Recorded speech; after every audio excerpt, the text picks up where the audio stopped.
क्या ये पाठ जेन्युइनली हमारे स्ट्रेस, एंग्ज़ायटी को हील कर सकता है? जी हाँ।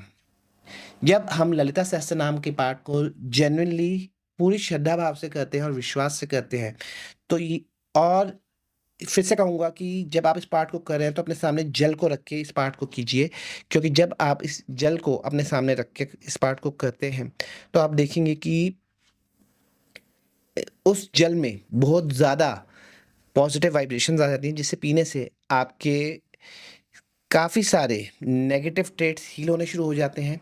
हेल्थ वाइज़ भी अगर आप ठीक नहीं चल रहे हो, तो वो चीज़ें भी ठीक होनी शुरू हो जाती हैं। आपके प्लैनेटरी इश्यूज़ तो ठीक होते ही होते हैं। आप पॉज़िटिव ज़्यादा फ़ील करना शुरू हो जाते हैं, क्योंकि उस जल में ललिता सहस्त्रनाम की सारी पॉज़िटिव एनर्जीज़ हैं, जिसे जब आप ड्रिंक कर लेंगे, तो आप देखेंगे कि आपको एक भीतर से शांति महसूस हो रही है।